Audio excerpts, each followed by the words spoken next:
That's all about Tanjavur Brigadeshwara temple. Today we are going to see with and know the history of Brigadeshwara temple called Rajarajeshwaram by its builder and locally called as Tanjavur Periya Kovil.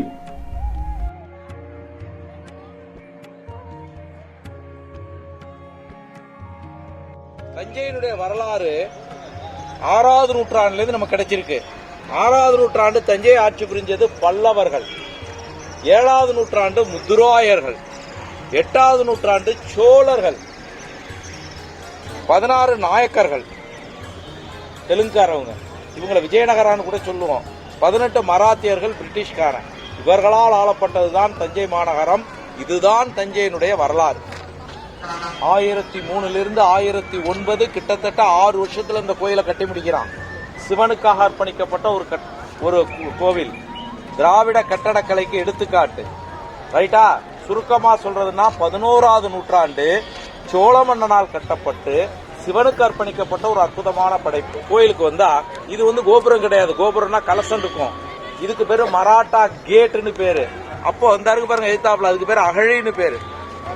2வது அங்க இருக்கு பாருங்க, அதுக்கு பேரு கேரள அந்தகன் கோபுரம்னு பேரு. கேரள அந்தகன், அந்தகன்னா யமன் போன்றவன். கேரள மக்களுக்கு யமன் போன்றவன் பேர் கொடுக்கலாம். ஏன் தெரியுமா? ஒரு முறை ராஜராஜ சோழன் நட்பு நாடி தூதுவர்களை உலகம் பூரா அனுப்புறான். போன தூதுவர்கள்ல ஒருத்தனை பாஸ்கர ரவிவர்மன் என்று சொல்லக்கூடிய சேரமன்ன முடி ஜெயில போட்டுறான். தூதுவர்களை சிறைப்படுத்துவது வழக்கம் கிடையாது. இதை கேட்டோன்னா ராஜராஜன் கொதிப்படைந்த பையனை கூப்பிடுறான், ராஜேந்திர சோழா இங்க வா, நம்மளுடைய தூதுவர் சேர நாட்டு சிறையில வாடிட்டு இருக்காராம், இப்ப அவனை மீட்டு கொண்டு வாங்குறான். சரின்னு சொல்லி ராஜேந்திர சோழன் மிகப்பெரிய படையை எடுத்துக்கிட்டு நேரா போறான். போற வழியில பாண்டிய நாடு மதுரையை கிராஸ் பண்ணாதான் சேர நாட்டுக்கு போக முடியும். மதுரையில அமரபுஜகன்னு சொல்ல பாண்டிய மன்னன் இந்த பக்கம் வராதன்னு சொல்றான். முதல்ல அவன் மேல போர் தொடுயா, நம்ம வாட்டுக்கு போற நம்மள வரக்கூடாதுன்னு சொல்றது இவன் யாருன்னு சொல்லி ராஜேந்திர சோழனுக்கும் பாண்டிய மன்னன் அமரபுஜங்கனுக்கும் மிகப்பெரிய ஒரு போர் நடக்குது. போர்ல வெற்றி பெறான். நேரம் அங்க உள்ள அந்த பாண்டியனுடைய படைகளையும் தன்னோட சேர்த்துக்கிறான். மிகப்பெரிய படையா மாறிடுது. காந்தலூர் சாலை எங்க இருக்குன்னா கேரளாவுடைய தலைநகர் திருவனந்தபுரம். திருவனந்தபுரத்துல இருந்து 7 கிலோமீட்டருக்கு அந்தட்ட இருக்கு. அங்கதான் மிகப்பெரிய போர் நடக்குது. யாருக்கு இடையில? ராஜேந்திர சோழனுக்கும் பாஸ்கர ரவிவர்மன் என்று சொல்லக்கூடிய சேரமன்னனுக்கு மிகப்பெரிய ஒரு போர்ல வெற்றி பெறான். உள்ள போய் தான் தூதுவன் இருந்த சிறையை உடைச்சு தூளாக்கி தூதுவனை தூக்கி கொண்டுறான். அந்த வெற்றியின் ஞாபகார்த்தமாக தான் இந்த கோபுரம். பேர் என்ன தெரியுமா? கேரள அந்தகன். கேரள மக்களுக்கு யமன் போன்றவன் பேர் கொடுக்குறான். அங்க ஒரு சுவாரஸ்யமான சம்பவம் நடக்குது. ராஜேந்திர சோழன் உட்கார்ந்துருக்கான். பாஸ்கர ரவிவர்மனை கைது பண்ணி அழைச்சிட்டு வர்றாங்க. அவன்கிட்ட ராஜேந்திர சோழன் சொல்றான், உன் நாடு எனக்கு வேண்டாம், உன் பொண்ணு பொருள் வேண்டாம், எதுவும் எனக்கு வேண்டாம், ஆனா நீ செஞ்சது மிகப்பெரிய ஒரு தவறு. என்ன ஒரு நாள் தண்டனை கொடுக்குறான்? நீ எந்த அரியாசனையில உட்கார்ந்து இந்த நாட்டை ஆட்சி புரிஞ்சியோ அந்த அரியாசனையில நீ யாரை பிடிச்சி ஜெயில வச்சியோ அதே தூதுவனை உட்கார வச்சு ஆட்சி வச்சுட்டு வர்றான். அது ரொம்ப அருமையான ஒரு சுவாரஸ்யமான சம்பவம். அதன் ஞாபகார்த்தமாக கட்டப்பட்டதான் அந்த கோபுரம், கேரள அந்தகன் கோபுரம். ராஜராஜ சோழனுடைய வெற்றி, அந்த வெற்றியின் ஞாபகார்த்தமா செய்யப்பட்டது. 5 அடுக்குகள் இருக்கு, பெயிண்டிங்கே கிடையாது, ஒரிஜினல் கெமிக்கலை பயன்படுத்தி கிளீன் பண்ணுவாங்க. இங்க எல்லாமே எப்படி கட்டிருக்காங்கன்னா சிமெண்ட் கண்டுபிடிக்கப்படாத ஒரு காலம். இதை பாருங்க, சிமெண்ட் கண்டுபிடிக்கப்படாத ஒரு காலம். ஒரு கல் எப்படி இருக்கு, இன்னொரு கல் எப்படி இருக்கு பாருங்க. தெரியுதா? இதுக்கு பேர் என்ன சொல்லுவீங்க? எக்ஸாக்ட்லி பசில். ஆனா இதை வெள்ளக்காரன் என்ன சொல்றான்? ஆஸ்டெக்னு சொல்லுவான். ஒரு கல்லுக்குள்ள இன்னொரு கல்ல கோத்து கட்டியிருப்பான். கிடைச்ச கல்ல அப்படியே ஒரு ஓட்டா, ஒரு ப்ரொஜெக்ஷன். அப்ப என்ன இருந்துச்சு? கல்லு, மண்ணு, மரம், கழுத, குதிரை, யானை, அவ்வளவுதான். உன்னை கொண்டே ஒரு கடற்கரை மனையில விட்டா நீ இருக்கிற மணல வச்சுட்டு தான் ஒரு கோபுரம் மாதிரி கட்டுவ. ரைட்டா? அப்போ அவன் காலத்துல என்ன இருந்துச்சுன்னா கல்லு, மண்ணு, மரம், கழுத, குதிரை, யானை, இதை வச்சு கட்டி முடிச்சிடறான் எல்லாத்தையும். சார், இந்த கல்லுக்கு இந்த ஊர்ல வேலை கிடையாது. 60 கிலோமீட்டருக்கு அந்தந்த புதுக்கோட்டைன்னு இருக்கு இங்க ஒரு டிஸ்ட்ரிக்ட். அந்த புதுக்கோட்டையில நார்த்தான்மலைன்னு ஒண்ணு இருக்கு. அங்க இருந்தா கொண்டு பாருங்க, உருளக்கூடிய கட்டையை வச்சு அதுக்கு மேல கல்லை வச்சு விலங்குகளை பயன்படுத்தி கொஞ்சம் கொஞ்சமா இழுத்துட்டு வரலாம். இந்த கோயிலை பற்றி ஹிஸ்டோரியில் பேசுவேன். அதுல நான் சொன்ன சில வார்த்தைகள் பாருங்க.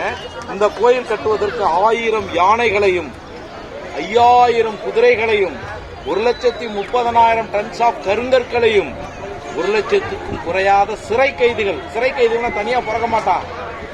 சேர நாட்டில் வெற்றி பெறான், பாண்டிய நாட்டில் வெற்றி பெறான், மேலை சாளுக்கியா, கீழை சாளுக்கியா, ஸ்ரீலங்கா இங்க எல்லாம் வெற்றி பெற்று அந்த நாட்டை எதிரி சோல்ஜர்கள் அழைச்சிட்டு வந்து அவங்களை அடிமைப்படுத்தி செஞ்சிருக்கான். ரைட்டா, 1,00,000க்கும் குறையாத சிறை கைது இதை பயன்படுத்தி அந்த கோயிலை கட்டியிருக்கான். இங்க உள்ள வந்து முதல் கோபுரத்துல 2 பக்கமும் மிகப்பெரிய தூண்கள் இருக்கு. இது இல்ல எல்லா தூண்களுமே எப்படி எடுக்கிறான் பாருங்க, சொன்னா ரொம்ப ஆச்சரியப்படுவீங்க. இதுதான் மிகப்பெரிய ஒரு பாறையில வந்து உளிய பயன்படுத்தி ஓட்டையை போடுவாங்க. போட்டிருக்கா ஓட்டை, அதுல மரக்குச்சிகள் அடிச்சிருவாங்க. டெய்லி தண்ணி விட்டுட்டே இருப்பாங்க. வாட்டரிங். இந்த வுட் என்ன பண்ணும், தண்ணியை குடிச்சிட்டு உப்பும் போது என்ன ஆயிடும், பாறை வெடிச்சு போயிடும். இந்த டெக்னிக் பேரு ராக் பிரேக்கிங் டெக்னிக். அப்போ அவனுக்கு தெரிஞ்ச ஒரே டெக்னிக் இதுதான், ராக் பிரேக்கிங் டெக்னிக். இது மாடல், இது ஒரிஜினல். இன்னைக்கு நீங்க சென்னைக்கு போனீங்கன்னா மகாபலிபுரம்னு ஒரு இடம் இருக்கு. அங்க பாத்தீங்கன்னா ஓரத்துல ஓட்டையா, பேரண்ட்ஸோட போகும்போது பாருங்க, ஓரத்துல ஓட்டையா கல்லு கிடக்கும். இந்த காரணத்துக்கு தான். இதுக்காக எடுத்துக்கிற நாட்கள் ரொம்ப அதிகம், வருஷம் கூட ஆகும்.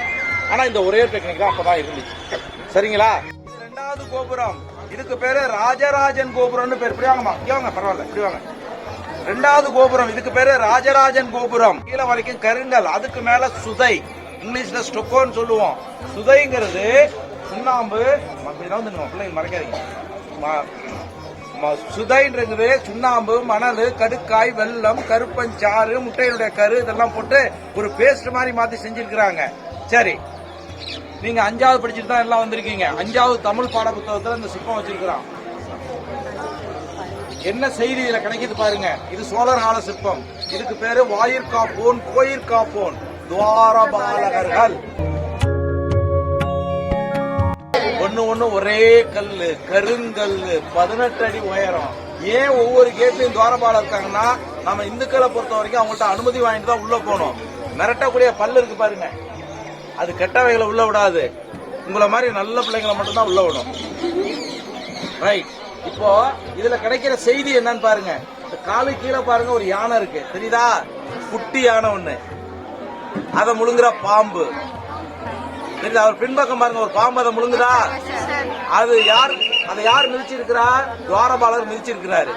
இதுல இருந்து என்ன செய்தி நம்ம கிடைக்குதுன்னா, யானை என்ன சொல்லுகிறா, நான் தான் சக்திசாலிங்குது, உலகத்திலே நான் தான் சக்திசாலி அப்படின்னு யானை சொல்லிக்கிட்டே இருக்கும்போது ஒரு பாம்பு டபக்குன்னு பிடிச்சி பாதி முழுங்கிடுது.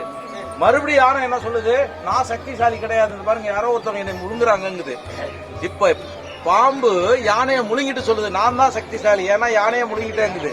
அப்பதான் அந்த துவாரபாலகர் பாம்பு மேல, யானையை முழுங்கின பாம்பு மேல காலை வச்சு நசுக்கி, அந்த பாம்பு சாகர துருவாயில என்ன சொல்லுது, நானும் பெரியவன் கிடையாது, என்னையோ யாரோ ஒருத்தங்க நசுக்கி கொள்றாங்கப்பான்னு சொல்லிக்கிட்டே இருக்கும்போது சொல்லுது, ஆமா காமிக்கிறாரு பாருங்க, ஆமா எல்லாவற்றுக்கும் மேல இருக்காரு யாரு? இறைவன் தான் பெரியவர், நீ பெரியவங்க கிடையாது, நான் பெரியவங்க கிடையாது, எல்லாவற்றுக்கும் மேல இறைவன் தான் பெரியவர். இதுல இருந்து நமக்கு என்ன தெரியுது? யானை பெருசு கிடையாது, யானையை முழுங்குற பாம்பு பெருசு கிடையாது, பாம்பை மிதிச்சிருக்கிற துவாரபாலர் பெருசு கிடையாது, எல்லாவற்றுக்கும் மேல இறைவன் தான் பெரியவர் அப்படிங்கிற செய்தி நமக்கு கிடைக்குது. புரியுதுங்களா? தெரியுதா? சரி, இது பாருங்க, இது கன்னியாதான். சிவனுக்கும் பார்வதிக்கும் திருமணம் நடக்குது. இந்த இடத்துல பார்வதி இருக்காங்க, இங்க சிவன் இருக்காரு. இந்த வந்து தன்னுடைய தங்கைய, கன்னியாதான் விஷ்ணு தன்னுடைய தங்கையை கொடுக்கக்கூடிய ஒரு காட்சி. உடஞ்சிருக்கு பாருங்க. இந்த உடஞ்சிருக்க பகுதியில வந்து பிரம்மா இருக்காரு, பிரம்மா உடஞ்சு போயிட்டாரு. இந்த பகுதி வந்து கந்தர்வர்கள்.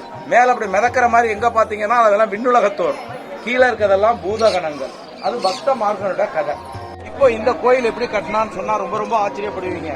முதல் கோபுரத்துக்கு பேரு கேரளாந்தகன், 2வது கோபுரத்துக்கு பேரு ராஜராஜன். கோபுரங்கிறது உள்ள அழைஞ்சு வெளியில வரலாம், வெளியில இருந்து உள்ள போகலாம். அது மட்டுமல்ல, உள்ள இறைவன் இருக்கான்னு அறிவிக்கக்கூடிய அறிவிப்பாளர்கள் அந்த கோபுரங்கள். இதுக்கு பேரு கோபுரம் கிடையாது, நல்ல வித்தியாசம் தெரிஞ்சுக்கங்க. சிவலிங்கத்துக்கு மேல, கர்ப்ப கிரகத்துக்கு மேல இருக்க இந்த அமைப்புக்கு பேரு விமானம். அது கோபுரம், இது விமானம். 216 அடி உயரம், 2+1+6 9. இங்க எல்லாமே 9 அடிப்படையா வச்சுதான் செஞ்சிருக்கிறான். 13 அடுக்குகள் இருக்கு. பெயிண்டிங்கே கிடையாது, ஒரிஜினல் கெமிக்கலை பயன்படுத்தி கிளீன் பண்ணுவாங்க. பாருங்க, இந்த விமானத்தோட இன்னர் பகுதியை காமிக்கிறேன், ரொம்ப ஆச்சரியப்படுவீங்க. உள்ள பாத்தீங்கன்னா ஒரு ஹாலோ ஸ்பேஸ். உலகத்திலே மிகப்பெரிய சிவலிங்கம், கதவுலையா எடுத்துட்டு போக முடியாது. முதல்ல சிவலிங்கத்தை வைக்கிறான், அதுக்கப்புறம் இந்த விமானத்தை செய்யறான். இந்த முறைக்கு பேரு மகுடாகமம்னு பேரு. நார்மலா நம்ம என்ன பண்ணுவோம்னா, விமானத்தை செஞ்சுட்டு அதுக்கப்புறம் இந்த சிவலிங்கத்தை வைப்போம். இது வந்து உல்டா. சிவலிங்கத்தை வச்சுட்டு அதுக்கப்புறம் இந்த ஏன்னா சிவலிங்கம் பெருசு, டோர்ஸ் ரொம்ப சின்னது. முதல்ல சிவலிங்கத்தை வச்சுட்டு செய்யறான். எப்படிங்கிறத டீட்டெயிலா சொல்றேன் பாருங்க. இதுதான் சிவலிங்கம், தரையில வச்சாச்சு, சுத்தி கல்லு போட்டாச்சு. பசில் டெக்னிக், சிமெண்ட் கிடையாது, சுண்ணாம்பு கிடையாது, ஒற்றை எந்த பொருளும் தெரியாது. இப்போ உங்களுக்கு பசில் டெக்னிக்னா என்னன்னு தெரியும். டைட்டா மண்ணால பேக் பண்றான். உள்ள மட்டும் கிடையாது, வெளியிலயும் டைட்டா பேக் பண்றான். கல்லு மேலே இன்னொரு ரூபா கல்லு போடுறான், உள்ளே மண்ணு வெளியிலையும் மண்ணு. கல்லு மேலே இன்னொரு ரூபா கல்லு போடுறான், உள்ளேயும் மண்ணு வெளியிலையும் மண்ணு. உள்ள சிவலிங்கம் இருக்கு, அதை சுத்தி கல்லு இருக்கு, அதை சுத்தி மண்ணு இருக்கு. இந்த இடத்துல சிவலிங்கம், அதை சுத்தி கல்லு, அது மண்ணு, கல்லு மண்ணு. இந்த சர்க்குலராம் இது வரைக்கும் இருந்தது எடுத்துக்க மாதிரி காமிச்சிருக்கோம். மேல பாருங்க, பந்து போல ஒரு அமைப்பு இருக்கு பாருங்க. பந்து போல ஒரு அமைப்பு இருக்கா, அதுக்கு பேரு சிகரம். 81 டன் எடை, 81 டன்ஸ். 81 டன்ஸ் எடையுள்ள அந்த கல்லை கொண்டு எப்படி மேல வச்சிருப்போம். 1014 வருஷம் ஆகுது கட்டி. 1014 வருஷத்துக்கு முன்னாடி மேல கொண்டை எப்படி வச்சான். இப்ப நான் ஏற்கனவே சொன்னதுதான், கல்லு மண்ணு மரம், கழுத குதிரை யானை, இதை தவிர வேற ஒன்னும் அப்ப பயன்படுத்தல. 7 கிலோமீட்டருக்கு மண்சாரம் போடுறான். இங்கேருந்து 7 கிலோமீட்டருக்கு ஒரு மண்சாரம் போட்டு உருளக்கூடிய கட்டையை வச்சு அதுக்கு மேல கல்லை வச்சு விலங்குகளை பயன்படுத்தி கொஞ்சம் கொஞ்சமா எடுத்துட்டு வரோம். இதற்கான டெக்னாலஜி அவனுக்கு எங்கேருந்து கிடைச்சதுன்னா 5000 வருஷத்துக்கு முன்னாடி கட்டப்பட்ட எஜிப்து பிரமிடுகள். குரு பிசினஸ் லீக், நல்ல ஒரு பிசினஸ் லீக் வச்சிருக்கோம். சரி, உள்ள இருக்க மண்ணெல்லாம் ரிமூவ் பண்ணியாச்சு, உள்ள ஹாலோ ஆயிடுது. இந்த பந்து போல அமைப்பு பேர் சிகரம்னு சொன்னா அதுக்கு மேல ஒரு மெட்டல் போட்டு இருக்கு பாரு. மேல பாரு, பாக்கிறதுக்கு எவ்வளவு சின்னதா இருக்கு பாருங்க. சின்னது கிடையாது, மிகப்பெரியது. இந்த பாருங்க, அதோட க்ளோஸ் அப் வியூ பாருங்க. மில்லட்ஸ் ஏன் வரகு கொண்டே வச்சிருக்கான். நாம அரிசி உணவு சாப்பிடறதுக்கு முன்னாடி முன்னோர்கள் சாப்பிட்டது என்ன, வரகுதான். சரி, இது விவசாய பூமி. 3 to 6 மாதம் தொடர் மழை, பூமியெல்லாம் நீர் நிரம்பி பூமியில இருக்கக்கூடிய விதைகள்லாம் அழுகி போயிடும். ஆடிபிள், விதையெல்லாம் அழுகி போயிடும். அப்ப என்ன பண்ணுவோம், அந்த விதையை எடுத்துட்டு வந்து நீர் வற்றிய பிறகு விவசாயம் பண்ணுவோம். Seed reservoir, seed reservoir. 2வது, இந்த விதையினுடைய வாழும் காலம் 12 வருஷம். 12வது வருஷம் கம்பல்சரி அந்த கலசத்தையே கீழே கொண்டு வந்துடும். உள்ள இருக்கக்கூடிய விதைகளை பூரா கொட்டிட்டு, வீரியம் இழந்த விதைகளை கொட்டிட்டு, வீரியம் உள்ள புது விதைகளை இதில் நிரப்பி திருப்பி கொண்டு அதே இடத்துல வச்சு அதுக்கு மேல கங்கை நீர் ஊத்தும். அந்த பாருங்க ஊத்துறாங்க, மேல கங்கை நீர் ஊத்துறாங்க பாருங்க. இதுக்கு பேர் என்னன்னு சொல்லுங்க, மகா கும்பாபிஷேகம். ஏன் 12 வருஷத்துக்கு ஒரு வாட்டி கொண்டாடுறோம்னா, உள்ள இருக்கக்கூடிய விதையினுடைய வாழும் காலம் 12 வருடங்கள். இங்கு மட்டும் கிடையாது, உலகத்தில் இருக்கிற அத்தனை சிவன் கோயிலும் இந்த வழக்கம் இன்னைக்கும் உண்டு. சரிங்களா? சரி, தேர்ட், இடி மின்னலால் ஏற்படக்கூடிய சக்தியை உள்ள இருக்கக்கூடிய விதைகள் தனக்குள்ள ஈர்த்து இடி தாங்கியா செயல்படும். அதனால இங்க 100 கிலோமீட்டருக்கு யாருக்கும் எந்த பாதிப்பும் ஏற்படுவதில்லை. சூரியனுடைய கதிர்கள் நேரா வழியா உள்ள போகுது. அதனாலதான் we rush to go to Garbhagriha to get the positive energy. அப்ப இது seed reservoir, under lightning arrester, positive energy producer, தாமிரம். போய் பார்க்க போறது உருவங்கிறது மனுஷமணிய ஒண்ணு இல்ல. அதை வழிபட்டோம்னா உருவமற்றது, அரு உருவம். இதுதான் சிவலிங்கங்கிறது அரு உருவம். இங்க இருக்கிற லிங்கம் 13 அடி உயரமுடையது. தரைக்கு மேல லிங்கத்துக்கு மேல 3 கோடு இருக்கும். பிறப்பு, வாழ்க்கை, இறப்பு, பர்த், லைஃப் அண்ட் டெத். லிங்கத்துக்கு மேல ஒரு 5 தலை பாம்பு இருக்கும். அது பஞ்சபூதங்களை குறிக்கக்கூடியது. லிங்கத்தை வழிபட்டா மங்களம் உண்டாகும், செல்வம் பெருகும் ஐதீகம். நார்மலா பார்க்கக்கூடிய சிவலிங்கம் இப்படிதான் இந்த பகுதி தெரியாது. ஆனா எல்லா சிவலிங்கத்துக்கு கீழே மரத்துடைய வேர் கொண்டு இந்த மாதிரி ஒரு பகுதி இருக்கும். ஒரு அருமையான கான்செப்ட் சொல்றேன். இந்து மதத்துல வீடு நம்ம இஷ்டத்துக்கு கட்டலாம். 5 floor 10 floor, 5 room 10 room, whatever you like you can build. But கோவில் நம்ம இஷ்டத்துக்கு கட்ட முடியாது. ஆகமோதிப்படி தான் கோயில்கள் கட்டணும். ஆகமோதிப்படி கோயில்கள் கட்டும் பொழுது பாருங்க, தேகமே தேவாலயம். தெலுங்கு பேப்பர் தெலுங்குக்காரன் சொல்றான், கர்நாடகாரன் சொல்றான் பாருங்க, தேகமே தேவஸ்தானம். நாம என்ன சொல்றோம், மனுஷன் கோவில் கோயில். மனுஷன் ஒரு அற்புதமான கான்செப்ட். மனுஷனுக்கு எங்க மூளை இருக்கோ அதான் கர்ப்பகிரகம், சிவலிங்கம் இருக்கிறதா. அதுக்கு அடுத்து இந்த பாருங்க, மக்கள் இறங்குறாங்க பாருங்க சாமி கிட்ட, அதான் கழுத்து, அர்த்த மண்டபம் கழுத்து. இது மிகப்பெரிய ஹால். முதல் ஹால் பாத்தீங்கன்னா நெஞ்சு, மகா மண்டபம், பிரேயர் ஹால். அடுத்தது வயிறு. வயிறு மனுஷனுக்கு துடிச்சுக்கிட்டே இருக்கு. இங்கதான் டான்ஸ் பண்ணணும், நிருத்திய மண்டபம். கொடிமரம் இருக்கு பாரு, அதுதான் துஜஸ்தம்பம், மனிதனுடைய ஆர்கன் கொடிமரம். கால்கள் பாருங்க, இங்க மனித உயிர் பரமாத்மா இருக்கு, மனுஷன் உடம்புல ஜீவாத்மா உயிர் இருக்கு. இங்க உயிர், அங்க இறைவன். மனுஷன் கோயில், கோயில் மனுஷன். இது ஒரு அற்புதமான கான்செப்ட். 1000 கால் மண்டபம் இருக்கும், அழகான சிற்பங்கள் இருக்கும். இது எல்லாமே விஜயநகரம் தான். நீ இனிமே எங்கேயாவது ஒரு இடத்துக்கு போனீங்கன்னா பெற்றோரோட 1000 கால் மண்டபம் தான். இது நாயக்கர்கள் துணிஞ்சு சொல்லலாம். ரைட்டா? ரதம் மாதிரி கட்டுறது, தூண்களை அற்புதமா செய்யறது, 1000 கால் மண்டபம்லாம் இவங்களுடைய டேஸ்ட். இங்க ஒண்ணு இருட்டா இருக்கு தெரியுது. மேல டாப் கார்னர்ல பாருங்க, 2 மயில் தெரியுதா உங்க கண்ணுக்கு? மயில் தெரியுதா? மயிலுக்கு பின்னாடி பாருங்க, தாடி வாழ ஒருத்தர் இருக்கானான்னு பாருங்க. அது யாருன்னு கேட்டீங்கன்னா சைனீஸ். நாம அர்த்தநாரீஸ்வரர். இதே பிலாசபி சைனீஸ் என்ன சொல்றாங்க பாருங்க. பாருங்க, இன் யான். ஒரு அருமையான தத்துவம், இன் யான். தெரியுதா? இன் யான். ஒரு பக்கம் நல்லது, இன்னொரு பக்கம் கெட்டது. நல்லதுல கொஞ்சோண்டு கெட்டது, கெட்டதுல நல்லது. ஒரு பக்கம் பகல், இன்னொரு பக்கம் இருட்டு. ஒன்னு சூரியன், இன்னொன்னு சந்திரன். ஒன்னு ஆண், இன்னொன்னு பெண். ரொம்ப அருமையான ஒரு தத்துவம். அதாவது இரவின் முடிவுல தான் பகல் வரும், பகலின் முடிவுல தான் இரவு வரும். தமிழ்ல கூட ஒரு அழகான பாட்டு இருக்கு, ஒன்றில்லாமல் மற்றொன்று உருவாகுமா. ஒன்னு இருந்தாதான் இன்னொன்னு உண்டாகும். அதான் அதோட தத்துவமே. வாங்க.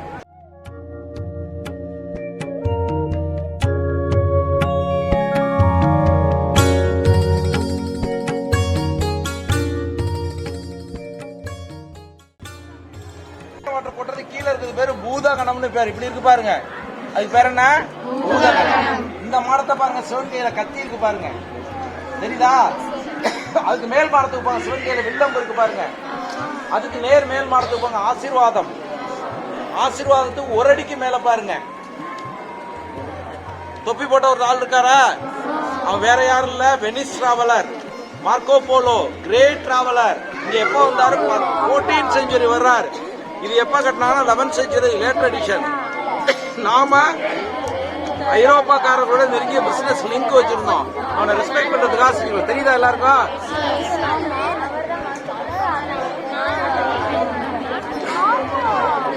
நீங்க ஊருக்கு போய், நாங்க போய் தஞ்சை பெரிய கோயில்ல மார்க்கோ போலோவை பார்த்தோம்னு சொல்றோம்.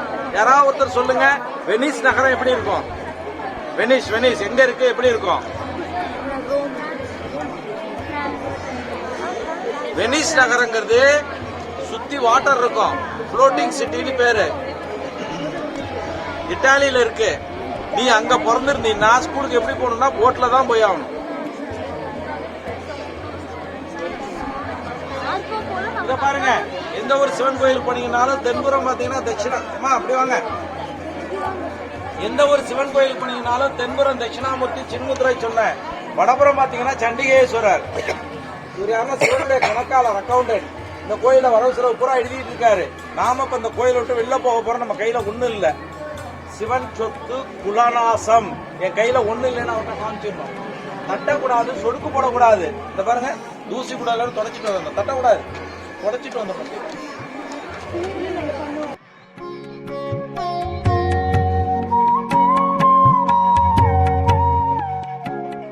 That's all about Thanjavur Brigadeshwara temple.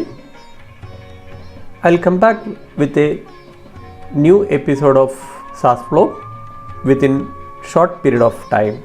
Till then, bye, take care.